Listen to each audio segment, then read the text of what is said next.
Good evening. It's a pleasure to see everybody today. Obviously, I'm not actually seeing you. You guys are just seeing me, which is great. I'm glad that you're here. Glad that you're watching this. Welcome to episode 3 of You're a Bad Trader and I Can Prove It. It's very simple. You all struggle. You really do. And in the first episode, we talked about when to trade. We talked about how to evaluate individual players in episode 2. In this episode, we finally get to the meat and potatoes. It is time to evaluate trades. Not sending trades, but evaluate trades. This is my favorite episode. I love to evaluate trades. Every single week, I evaluate trades based off a whole number of metrics that I've never really shared with anybody before. But how I actually evaluate them is actually a process. It's not just me looking at it and saying, well, I like that player more, and I really do think that he's so much better. It has nothing to do with that. Is there a little bit of bias? Yes. I'm not going to sit here and pretend like I don't have opinions and thoughts and feelings about players. That's ridiculous. Of course I do. But the reason I have those opinions is because I have followed a metric that has worked and makes sense. And that, all in all, I think is a very good way to evaluate trades. And that is what I'm essentially going to be sharing now, hopefully for everyone's benefit. Now, at the end of this episode, you're going to think one of two things. You're going to think, A, that's completely impossible. His evaluations are completely terrible, and we should disregard them. You're welcome to think that. You can think, well, I guess it's 3 things you could think. You could think, well, I'm far too good for that. Man, he only ever gets, he evaluates these trades, but he always is saying that both sides need to win or it needs to be equal. I want to fleece people. Fine. You can do that. People are going to get tired of it. They're going to quit trading with you, or they should. Just my opinion. Or 3, and this is the opinion that I hope you all actually come to. And it's not, oh, I agree with you 100% and we're just going to do what you say. I don't want that. I actually do not want you to take what you learn here and go off and immediately start doing it. Because you have to understand why you're doing it.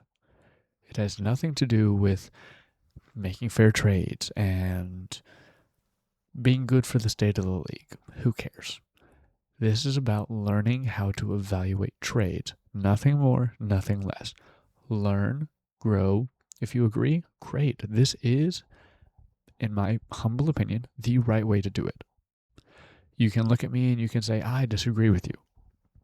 That's completely fine. I am not going to fault you for that. I'm not going to. That would be very rude and very immature of me. But consider it. Just consider it. And the next time you get a trade offer, just evaluate it like I'm going to evaluate all of these trades that I'm about to get. Because I made several posts basically saying, hey guys, I am going to be making a video and I would like you all to send me trade offers. I won't accept them or any of them. I'm just going to use them as an example of what to do. And you know, I thought that was a pretty good move. I got dozens of them. Some of them were just unusable because people just were sending me just absurd trades. And I wanted to actually use them as examples rather than just like, oh guys, well, don't get fleeced. Like I can sit up here and preach about that every single day, every single hour of every single day. And some people just aren't going to hear me. So that just feels like I'm preaching to the choir. So yeah, I am very, very excited to get into this. I'm going to use plenty of examples.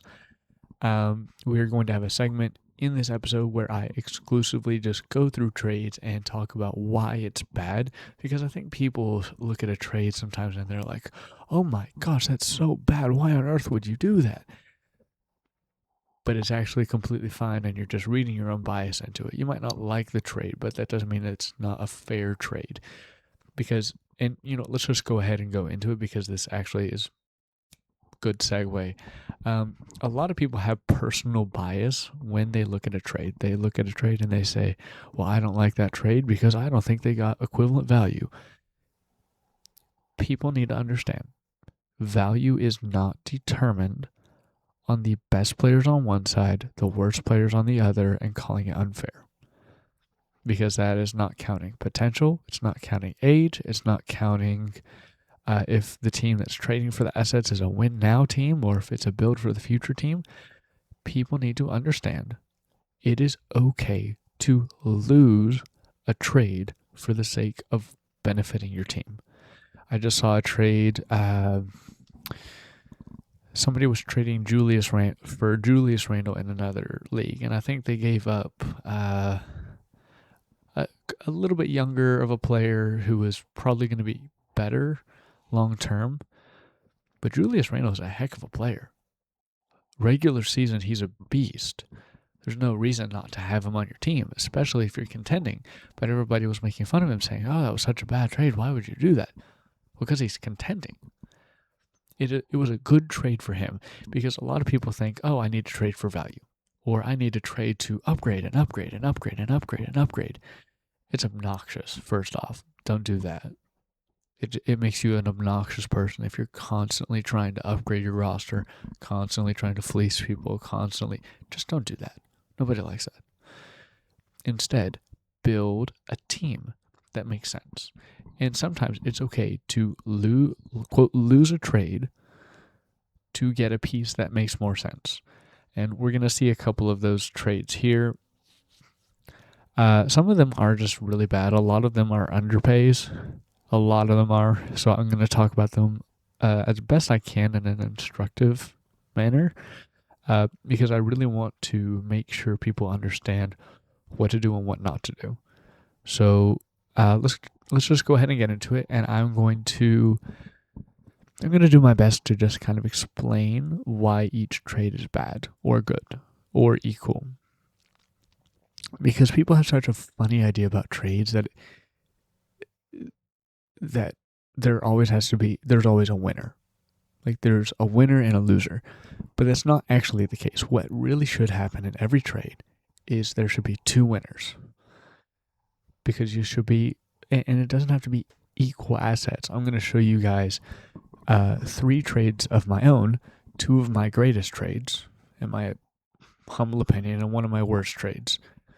And I'm going to let you guys decide who you think, in the moment that I made those trades, who would have thought that I made a good trade there.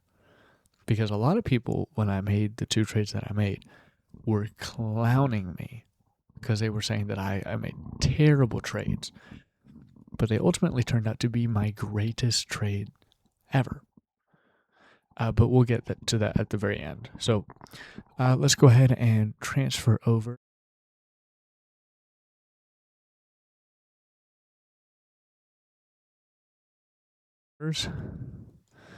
Sorry.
Sorry, guys. I don't know why my setup has just continually decided that it does not want to perform the way that it is literally designed to.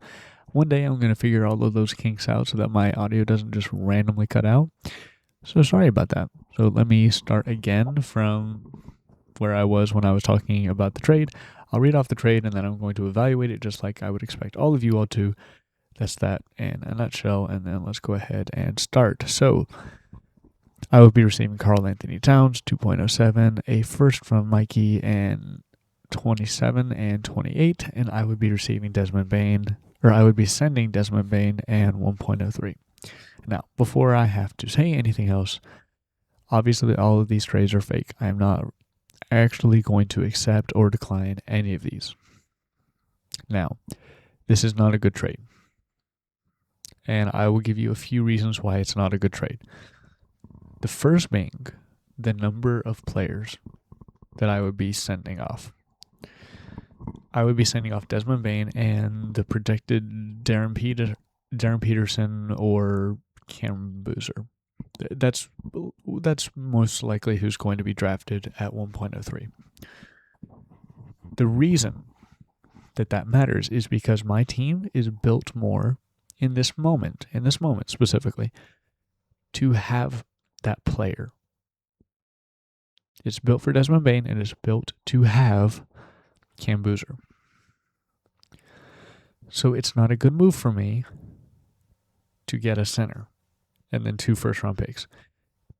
Desmond Bane is worth roughly 2 to maybe 3 first-round picks. I think that's probably his going rate. Cat, probably in the neighborhood of 5 to 6 first-round picks. He's getting a little older, though, so he's probably closer to the 5 first-round pick mark, plus maybe a player. So all in all, it's not a fair value-wise. It's not fair. But also for the sake of my team and my team construction, it would also be very bad to accept this. Now, let's pretend Desmond Bane wasn't involved in this trade. So it was Karl-Anthony Towns and 2 first-round picks for 1.03. Which, unpopular opinion, would probably be fair value. Objectively speaking, it would probably be fair value. I'm not saying it would be fair value for 1.01 or 1.02, but specifically for 1.03, Karl-Anthony Towns, who is a top 20 fantasy asset and probably will be for at least another 2 years, and then he'll be very good for an extended period of time, plus 2 first-round picks, it's probably fair value. People aren't going to want to hear that. They're going to say, oh my goodness, you really think Karl-Anthony Towns is worth 1.03? No. But plus 2 first-round picks, I think it probably is there, value-wise. The guy's not freaking old. He's been playing very well for a very extended period of time. He's a very good player. And I don't see any reason why, value-wise, Cat 2 first would equal 1.03. Now, should anyone take that deal? Maybe. And the reason I say maybe is the person that I'm drafting at 1.03 is going to be a rookie.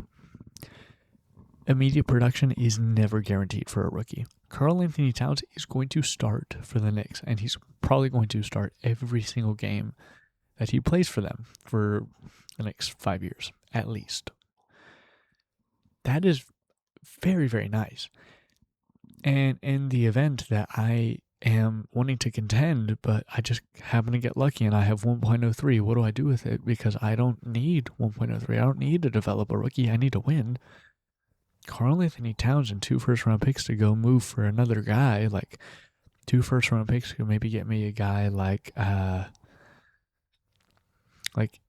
probably the 80 to 90 range of fantasy assets.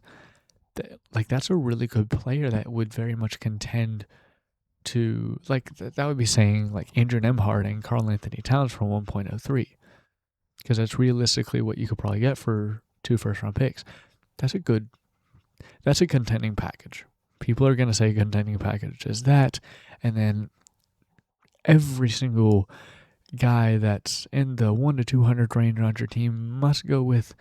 No, you don't need all of that. This is fair market value.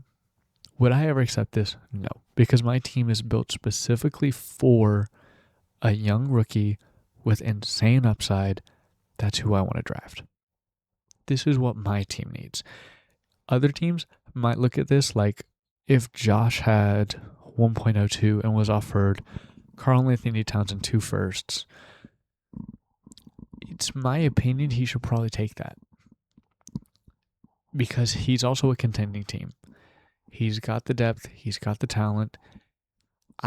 If I were him, I would at least consider. I'm not saying that I would take it, but I would at least consider it because he is a contender and he has to think like a contender. And that means building a team rather than just constantly flipping assets. Building a team should be your first priority. And this is what's going to do it. So, all in all, this is not a good trade. I would not accept this, and I would not recommend other people accept this. If it did not include Desmond Bane, you should at least consider it. Let's go ahead and move on to the next trade. Oh. Okay, we're going to skip past those. We're going to look at those later. Those are the very, very good trades that I made that I want to go back to. I might have just leaked a trade that I'm considering right now. And I'm just going to go ahead and review this. I know Josh is going to see this, and I might accept this trade. Maybe. I don't know. Let me tell you why. So, Kevin Porter, he's had a little bit of injury history, and because of that, he's considered kind of a shaky fantasy asset. He kind of reminds me a little bit of Jalen Johnson, who played only like 13 games last year, and everybody was so out on him, and like they were saying, oh, trading for Jalen Johnson, it's like trading for a guy that's going to give you 30 fantasy points twice, and then he's going to be out for the whole year. And I was kind of like, you know what, guys, I really think that you guys are really low on him. And I'll show you guys the trade later that I made to get him. But he reminds me of Kevin Porter a lot because we saw flashes of him being this insane fantasy asset. I mean, he's very young. I think he's 25. Like, he's a young, up-and-coming triple-double machine. Like, he played very, very well. But all of a sudden, because he's a little... Well, I can't say a little. Let me be objective about it. He's very injury-prone. And because of that, that's actually why this trade could be very good for Josh. Kevin Porter Jr. is very injury prone. At this stage in his career, I'm not going to say that going forward, but up until this point, he is very injury prone. It's not really up for debate. It's just the truth. Andrew Nembhard plays very well. Is his production going to go down with Halliburton? It could, but it also means that a very true point guard is coming back to the team. More touches for everybody, better shot quality. His production could go up. That's kind of a bet you have to make. Yannick Niederhauser. Look, I don't know how much you guys look at rookies, especially like rookies that don't get a lot of time. I do. I love like really investing time and just watching some of the young rookies and seeing what they do. I loved his game. Yannick Niederhauser, he plays kind of like a power forward, but he really is the size of a center. I really like his game. Do I think he's going to be a top 50 fantasy asset? I don't know. I really don't. He kind of reminds me of a Brook Lopez with just a little bit more quickness and speed to him. So, like, I don't know what kind of archetype of player that is. Like, is that Kristaps Porzingis? Like, I don't know. But my issue is I just don't know if he's going to grow into that. He was a later first-round pick. He wasn't lottery. He wasn't bad. He actually played very, very well in the minutes that he got, which is difficult. Because now I'm looking at this trade and I'm thinking, well, both of the guys on my side, Nembhard's production could go up. Yannick Niederhauser could start for the Clippers and his production would go way up. Kevin Porter Jr. could miss another year. So if I accept this trade and I lose all the good assets and I get a bad asset back, so all of a sudden I'm just left with nothing. Because Kevin Porter, if I trade for him and he does get injured, there is no more trading him. He is not going to be worth Nembhard and Jannik Niederhauser. He won't be. His value will have tanked. And there won't be a way to revive it either. Whereas Nembhard and Jannik Niederhauser, they will have their opportunities. So taking this trade could be very good for Josh. Very, very good. In fact, he could be the absolute winner of this. In fact, I think if I were to accept this right now, people would say, oh my goodness, what is Poseidon doing? He's losing another trade. And to that I would say, ouch, first and foremost. And the second I would say, probably. Because there's a level that if you want to make a bet on a player and say, I believe this player is going to be good, and I'm going to hang my hat on it, and I'm going to say, whatever anybody else says, I believe in this player. Fine. Like, make it realistic. Like, I'm not saying, give 7 first-round picks for Donovan Clingan because you believe in him, but, be realistic. If you think he's your guy, make an offer and let him be your guy. Because you know what? The other side of it is Kevin Porter Jr. could play 60 games next year, which doesn't, obviously that means he missed 22 games, but that's not bad for fantasy. Realistically, like, be honest with yourself, 60 games is, he plays 2 out of 3 games in a week. That's fine. And he averages similar numbers, maybe even just a little bit less. I win this trade. Not even by a little bit, a lot. Because this would be a top 30 fantasy asset. Which means this could be a very good deal for me. It could be. But, see, this is what makes this trade equal. This is a fair trade. Because there is risk on both sides. It is equal risk. There is potential on both sides, whether you want to admit it or not, or you want to be super, super, like, my opinion is the only one that matters, and Kevin Porter will never play again, or never play well again. Okay, like, I don't know what you want me to tell you. Okay, I guess you're right about everything. Good job, boss. No, be objective, be reasonable. This is a fair trade. Am I going to do this trade? I don't know, to be honest with you. Obviously, if you're in the future and you see that I've accepted this trade, I pray that it ended up turning out well. I don't know if it will or not. But we'll find out. At the end of the day, this is what trades are about. A lot of it is risk mitigation, where I don't know. I don't know. KPJ could play every single game next year, or he could play 3. And that is really the determining factor if I win this trade or not. Because not accepting this trade could also be a loss for Josh. Because if Kevin Porter plays 3 games next year, he's not going to be able to trade him.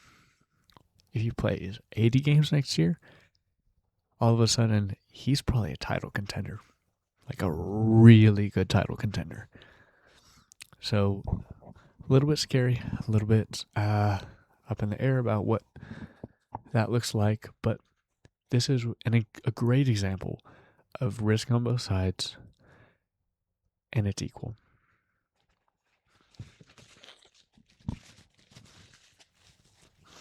Sorry guys, allergies are killing me right now.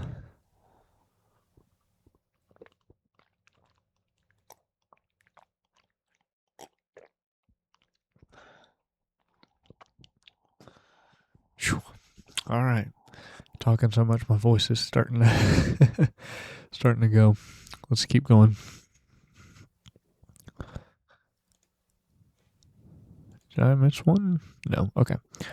All right. So this is just I like the 1-for-1s because they are great to talk about.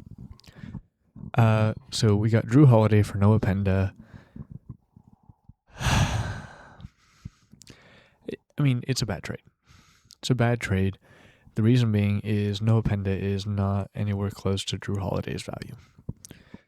Am I saying that Drew Holiday is a top 100 asset? No, he's going into like year 14 or something. Like, he's about to drop off. Noah Penda is worth 2-3 second round picks at most. He showed great flashes his rookie year. I also probably wouldn't trade him because I want to see what he turns into. It's like trading Rasheer Fleming or something. Like, he looks pretty good, and I kind of want to know what he turns into. I'm okay to swing on him for a second round pick just to see if something happens. Who knows? He could be very, very good. That's my hope. But this trade just probably isn't very good.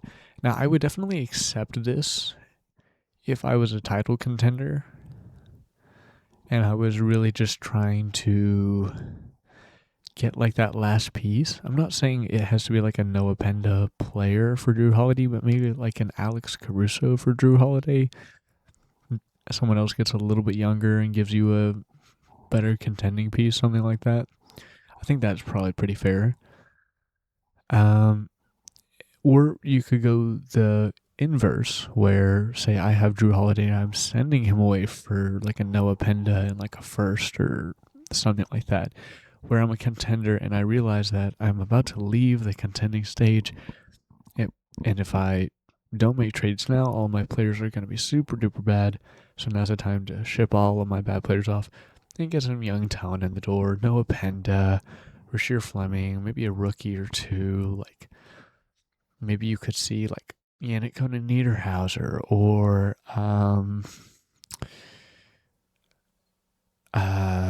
who's that point guard on the Pelicans team? My mind is completely blanking on him. It's going to come back in a second. Jeremiah Fears. See how expensive he is. Maybe you can sell off a couple of players for him. Like, just go out and make some moves and see what works. Especially if you're a contender leaving that stage and going into a rebuild. These are the kind of moves you want to make. So again, not a good trade. I would definitely be fleecing Hawks for this, but it is a very good principle to have. Now, I believe Sapai told me this was an underpay for Denny, and I would agree in principle, but there is such a thing as league bias. And I don't know why, but Denny has such a league bias. People would probably say this is adequate pay. Like, forget about Noah Penda and Adu Thero. That's 2 second round picks there. Like, who cares? Derek Queen is the centerpiece, and he's probably worth between 4 and 5 first round picks. He is a very promising rookie. People love him. I love him, and I'm very happy to have him on my team. Denny is a triple-double machine. Whether you like him or not, he's a great player. And he's probably worth Derek Queen. I would probably need to add, actually, probably a first. Maybe 2. I would probably do a first and then like some bench depth, like an Alex Caruso, Luke Kennard, something like that. But I wouldn't do this. And here's why. Denny, I kind of see as an asset that's a little bit more shaky. Like, he's had his year that was like very, very good. Will it continue? Like, next year, am I going to see Denny averaging 24, 8, and 8? I don't know. Like, is that realistic? I don't think so, actually. So while in concept, he's probably worth that, literally speaking, he's not. It's also very dangerous to deplete. Like, if I was to sell Derek Queen, like another rookie and like 2 first round picks, that's a lot of young talent and a lot of draft capital out the door for a guy that I'm really unsure of. And if I'm going to move that many assets, I want a guy that I can be at least sure of knowing that he's going to remain in this sweet spot of the top 20 fantasy assets. I don't really see that with Denny, which is why I wouldn't make that move. But that's more just me and my own personal view on it. If you look at Denny and you say, oh, it's only going to cost me this rookie, this depth, and these picks, and I want to contend, by all means, that would be a good deal for you. It's not a good deal for me. It also doesn't fit my timeline. The next one I believe he said was... yes. So, a little bit of a hot take. This isn't a hot take. This is a very lukewarm take. This is probably fair-ish market value for Andrew Nembhard. I don't like Missy. I would want a different player for Missy. 1.12 is probably worth 1 to 2 first-round picks. That's very, very fair. Probably on the 2-ish side. 1.12 is still pretty high, especially in this draft class. This is fair market value for Nembhard. Do I do this trade? If this was an actual trade to me, the answer is probably. But it's tough because I don't want to trade Nembhard. For a center, anyway. Because he doesn't fit my timeline. I already have all my centers. I don't need any more. So for fit, this will be very bad. People don't ever trade for fit, and I think that's very, very weird. Fit is all that you should be trading for. Fit is what matters, actually. Like, you don't trade for Missy and you say, oh, well, now I have another utility. Hoorah! He's a young player. He's gonna hopefully get better. You should definitely be looking at the guy and saying, oh, I hope this is my center of the future. So hopefully you'll have a center position open up. If he's like your 8th man, there's no reason to even have him. Right now he's not a rookie, but he's a sophomore who's not supposed to be a star player. So he's not getting massive minutes right now. He's not worth much right now. And I need Nembhard to be worth something now, which is why this would be a bad trade for me. Long term, if you're rebuilding, especially like a contender that is trying to go into a rebuild and draft and like build from ground up, take this trade 9 times out of 10. This would be a very good trade for you. This was just a trade negotiation. Yes. Sapai, I believe, said this was fair. This was a fair trade.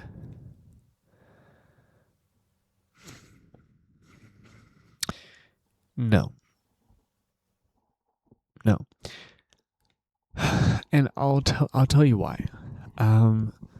So let's forget about Malik Monk for a second. That's more just salary filler. Keshawn George is supposed to be very, very good. Crowded backcourt or not at Washington. I think he's going to be very good. He's definitely worth more than De'Aaron Fox. But for this example, let's just pretend that Keshawn George and De'Aaron Fox cancel each other out. Well, next we have Denny and 1.12 for Derek Queen and 1.03. This is not good. And I'll tell you why. You can look at it and you can say, well, Denny is an upgrade from Derek Queen, and 1.12 is a downgrade from 1.03, so it makes everything better. But what you're not realizing is the quality of player that I'm going to get from 1.03 is going to be 3 to 4 times that I'm going to get at 1.12. Derek Queen could definitely be as good as Denny 1 to 2 years from now, which means it's actually a true downgrade. Maybe not inherently, and Denny is probably worth Derek Queen and then some for right now. But long-term potential and where my team is at, I don't need this. This would be a bad trade for me.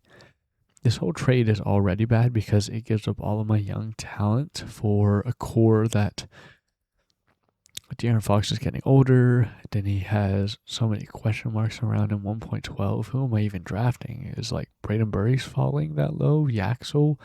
Like, those guys aren't going to help me. So this is just a bad trade because of fit. And also because value is probably very, very skewed towards Sabai in this trade. And that's just not fair. So all in all, I would probably not even think twice and decline this. Also, when you're moving this many assets at once, that's so tricky because I'm sending 3 very good assets and I'm getting 3 kind of mediocre assets at back.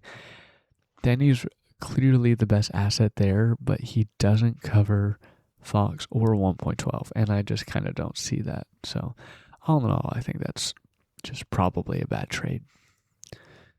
Ooh, I really wanted to review this one because I thought this was such an important conversation. Up and coming young star, old aging, much better star at this point in time. I love this because the 1-for-1s are so interesting. They happen very, very rarely. I think they should happen so much more. I really do. I think that is the way to build teams. It is 1-for-1 swaps. Go out, get the old guy, give away a younger, talented guy, contend, who may turn into something, may not turn into something. Obviously, this isn't a good trade. I wouldn't trade Walker because he's kind of ready now. And assuming he stays healthy, he's going to be probably better than KD this next year. But I'm using this more as an example. KD, let's pretend this is like a later stage Donovan Mitchell. He'll definitely be still a very, very good player, but he's definitely not going to be there forever. Like, he's old, he's aging. Think of like the DeMar DeRozan, Russell Westbrook, like those kind of guys that still give you great production but are clearly aging. You might pay 2-3 second round picks for them to bring them in and only have them for a year. And that's okay. And that can actually be very good because they can help you contend. And contending is why we're all here. So if you're not making moves to do that, you might as well not be in the league. I think 1-for-1s are so very important. The reason being, that's how you build a team. It's not off the 4 and 5 player trades where we're flipping so many assets we have no idea what we're doing anymore. This is how you do it. Small forward, power forward to a center, old to young. This is how it goes. Sometimes you have to add ads. And the other thing I really like about this is it's with 1-for-1s. People have this misguided idea that 2-for-1s are the way to trade up. But you have to think about averages. Like, take Scotty Barnes, for example. If you were to take, I don't know, like 2 24 point per game, 24 fantasy point per game scores, and Scotty, I think, is at 28 or 29, maybe. Let's pretend he gives you excuse me. Let's pretend he gives you 35 fantasy points on a good week by himself. Well, let's say your 2 20 fantasy point per game guys give you 25 a week each. Just rough averages. That means that they're giving you 15 more fantasy points a week than just Scotty Barnes. Now you can argue back and you can say, well, the roster spots, we have a limited amount of those. Okay, fine. That argument works, I guess. But are you really trying to tell me that your 8-man roster is so good that you can't find a spot for another 25 fantasy point per game scorer? Or a 25 fantasy point per week scorer? That's ridiculous. I don't actually know a single roster that would get better if they didn't trade Scotty for 2 25 fantasy point per game scores. That's realistic, actually. The reason he has such crazy trade value, though, is because of his age. First and foremost, he's young. His potential, he could very easily be a top 15 fantasy asset. And of course, public bias. Do I think that would be necessarily fair? I'd probably have to revisit that, to be honest with you. But the truth is, 2-for-1s are usually very skewed in favor of the person trading away the 1 and getting the 2. Usually, whoever's getting 2 back, assuming they're quality, younger-ish side, usually that person wins the trade. And can therefore make more trades with those assets to get more.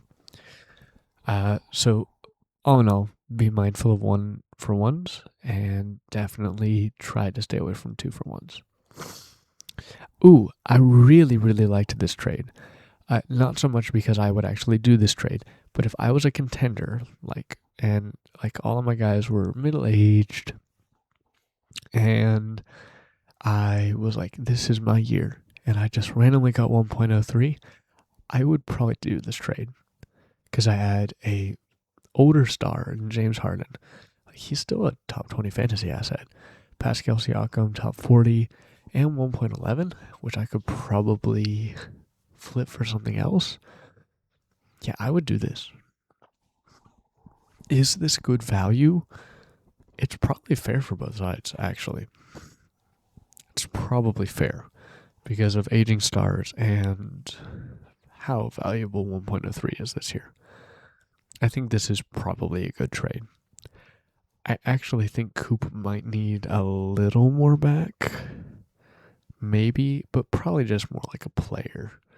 Like a younger guy that just needs to be there to fill a roster spot than anything else. But yeah, I like this trade because I really think this is the definition of contender package. Because this is it. You get the pick still. You get a guy that is going to give you fantastic fantasy asset output, and Pascal Siakam, who's also going to give you great fantasy output. And if I'm just if I was in the conference finals last year, and I was like, oh man, I'm so bummed. I can't believe I did that. And then you get blessed with 1.03, and you have one more year to really make a push at it, I'm taking this trade and I'm not looking back. Because that's going to be what does it. Because James Harden, he going to play. That boy plays every game he can. Pascal Siakam, pretty much the same thing. So, really good trade, actually. I would make it, again, if I was contending, I would take it. Obviously, it doesn't make sense for me right now, so I wouldn't take it. But if I was contending and I needed something to put me over the top, this is what I would do. I kind of just brought this up as kind of a troll for Slayer because this isn't good. But it does actually, it is instructive, which is the other reason I wanted to bring it up. Sengun is not worth 1.03, and he's the best part of this package. And he's that's kind of why I can't justify this trade whatsoever, because Sengun is not worth 1.03. Because he's hit his ceiling as a fantasy player, and honestly, I think unless he's just really locks in next year, I think he's maxed out. And in fact, I would venture to guess that he's gonna start going down instead of up. I don't see his progress going anywhere. The reason I don't like it, especially don't like it anyway, is because I think with Nembhard there as well, it's too much.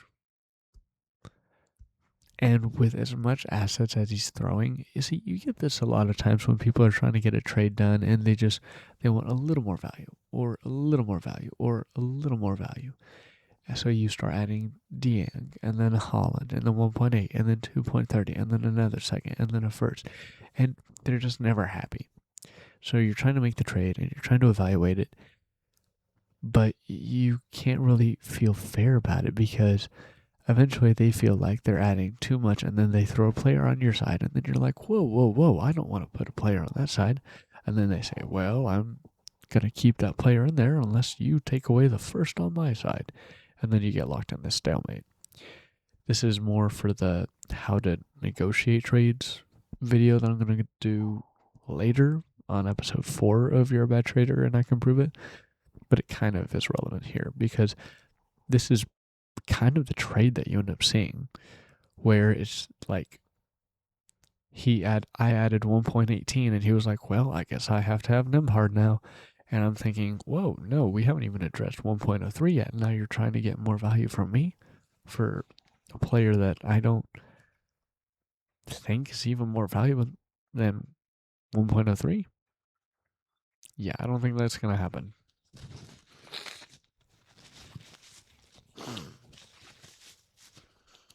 And it's just kind of frustrating because you want to get a trade done and then they send something like this.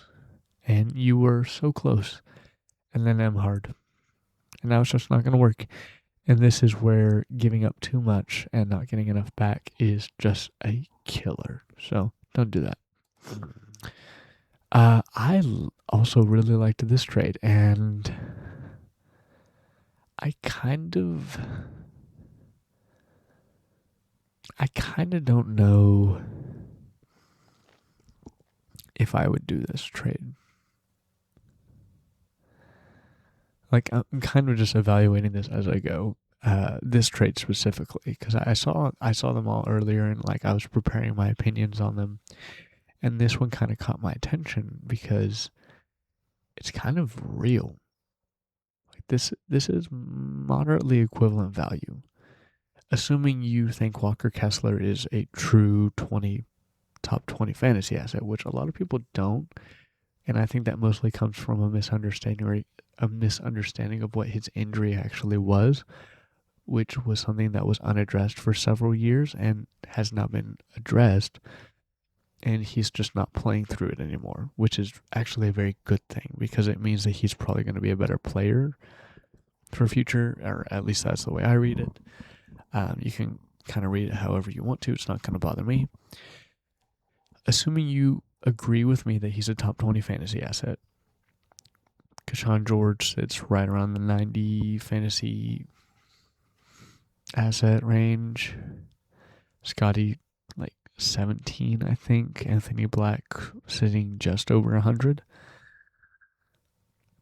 You could look at this and say, this is very fair because this meets the positional needs of both teams.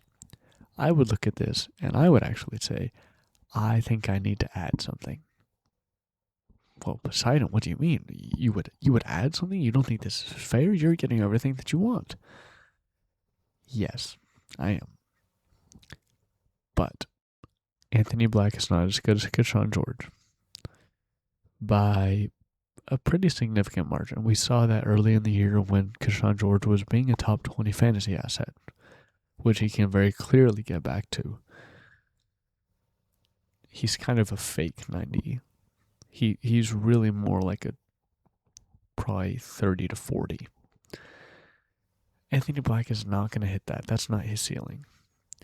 Walker Kessler, he's probably maxed out. Scotty could get better. So I think if I'm just being objective, I think that this is probably where I need to just add a little bit more because of Scotty. I think Scotty's just very, very good, and he's just a very difficult player to gauge because his ceiling has definitely not been hit. So I would probably give another first worth of value on my side. Some people might disagree, but it's largely depending on how much they value Walker Kessler, which I'm all in on him, but a lot of people aren't, so I'll kind of just leave that up to them. All right, let's look at the next. This isn't a good trade, and I'll tell you why. Desmond Bane is a lot younger than CJ McCollum and Jakob Poeltl. It's just it isn't good. It isn't good, and because it makes me too old. And you could say, well, contending package. You were just talking about it. Yes, but this isn't a contending package. Jakob Poeltl is too old to contribute to a contending team. And TJ McCollum is probably also going to get to that stage very quickly.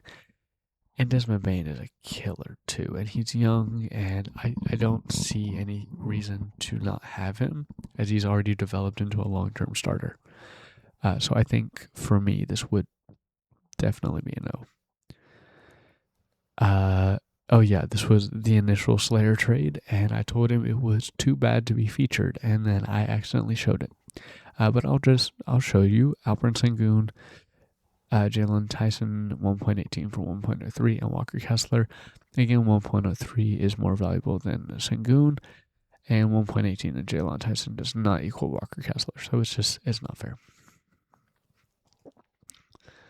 Ooh, I really liked this one. I really wanted to talk about this. Okay, so this is the age-old question of, is it better to get older and better or younger and worse? This would be good for me if I had an older team that was ready to contend. And if I was Sal and I had a younger team that I needed to rebuild, this will be very good for me. This is one of those trades that is mutually beneficial and equal in its own right because we both win. This would be a win for me and for him. It's fair. It's equal. So I like this trade. Do I think this would actually ever happen? Kind of depends where we're at, like whenever. And it certainly won't happen on my side because I don't need Kawhi or Bam. It would be better actually if I had Bane and Kessler. But the trade itself is very equal. So I like this a lot actually. And this is very instructive for people who want to contend. These are the kinds of trades you should think about doing. Oh, that's it. Okay, cool. So then I am going to show you all my top 10 trades, or my top 2 trades, and my worst trade I've ever made. So this is, I know some people talk about my Mobley and Donovan Clingan mess up. I'm going to readily admit that fault. That was buyer's remorse and I made a mistake. This trade is worse, and I'll tell you why. So as you guys can see, last year I traded for Ace Bailey. It was at that point in time 1.05 that I was trading for, and Tyrese Maxey. Or a first and 1.05 for Tyrese Maxey. I sent away Tyrese Maxey.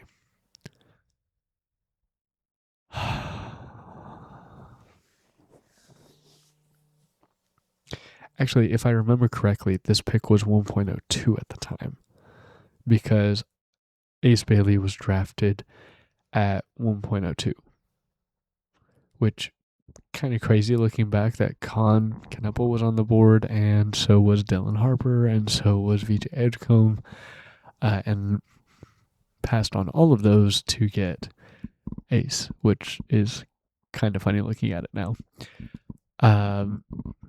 But he's still a very valuable player, and people should not sleep on him, but they're going to, but whatever. This was a bad trade, largely because I didn't see the Tyrese Maxey jump coming. That was a missight on myself. But also, I think the really big, terrible thing that happened in this trade is I blew my team up. That Maxey fit. Like, on this league, I was rebuilding the 76ers. And as you know, Joel Embiid, Paul George are on that team. You gotta get rid of those guys and build around Maxey long term. And I shipped away Maxey. I kept the old guys. So all in all, it just didn't work. So that was a mistake. But moving forward, I made another trade, which was called a giant mistake. In fact, it was even worse than a mistake. People were threatening to kick me out of the league because of this trade, which ended up being so good, in fact, that I was able to triple the value that I got and sell high on him later. So, this is Jalen Johnson. I traded Jalen Johnson for Kelly Oubre, Quentin Grimes, Jared McCain, Adem Bona, and 5 second-round picks.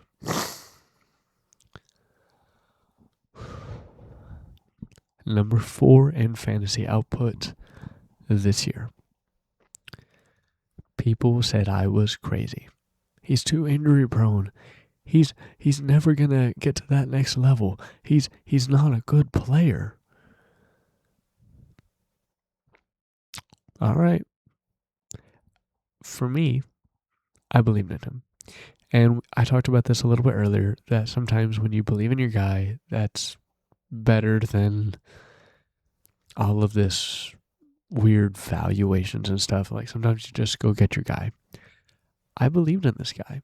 I said, I know you're going to be worth it. So I traded kind of just a skeleton, 5 second-round picks, Jared McCain, Quentin Grimes. I'm not even sure if that would get me like a top 30 fantasy asset, let alone Jalen Johnson, but it was because I believed in him, because I knew that he was a good player, and I knew that he was going to come back. I was eventually able to sell him for Derek Queen, Colin Murray-Boyles, and 2 first-round picks. Now, you might look at me and you might say, well, that doesn't seem like enough, especially considering I added Halliburton. Like only 2 first-round picks? It was only 2 first-round picks. But, this is the big but.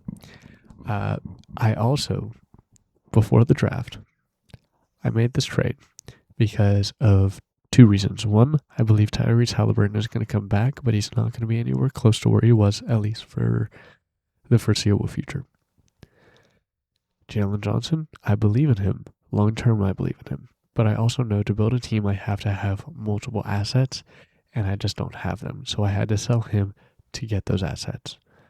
Derek Queen, Colin Murray-Boyles, Ace Bailey, that's my core now. But also, that AF Sonic pick, do you know what that ended up being? 1.01. So I get the first pick in this year's draft, which means I am getting AJ DeMonta, more than likely. And that is very, very exciting. 2027, R2 is one of the worst teams in the league and will probably be a very top pick, which means, realistically, I got 1.01, Colin Murray-Boyles, Derek Queen, and probably at least a top 10 pick next year for Tyrese Halliburton and Jalen Johnson, which I kind of win that trade, especially considering the number of players that I'm getting back with high potential. Now, I don't show this to say how good I am or like how everybody needs to listen to my trade advice because, you know, I got a couple of good trades done. The reason I showed those is because when you believe in your guy and you say, no, I believe that value is going to increase over time and I'm going to just trust that, you're going to do well. That's how bad teams become better. They get a guy like Jalen Johnson or Kevin Porter or a guy that's just been down in the dumps. Maybe Kyle Kuzma deserves a second chance. I don't know. But you go out and you get the guy and you say, I believe in this guy. And his value jumps and you sell high on him. That's how bad teams become better. It's not by fleecing people. It's not by saying, well, we need to do a whole redraft and reset the league. You don't got to do that. What you got to do, trade for good assets, let them evaluate, and then sell them. Or don't sell them. I would have loved to have kept Jalen Johnson on my team. Number 4 in fantasy production last year. That's insane. And I got that for 5 second-round picks. You can do that too. Find your guy. There's going to be a guy. There's going to be a guy that takes a leap. There's going to be a guy, like maybe Jaime Jaquez decides next year he wants to be an all-star. Who knows? You don't know that. I don't know that. Find your guy. Make good trades. That's the end of this episode. Next next week I will be releasing the final episode of the You're a Bad Trader and I Can Prove It, where we're going to be talking about how to negotiate a trade, because I've seen so many conversations about like getting mad at people and getting frustrated and evaluations talks, and all of those are just so weird. So I want to really just help that. So that is going to be coming out next week. I don't have a date for that yet, but I will let you guys know as soon as I do. As always, thank you guys for watching. God bless and do better trades.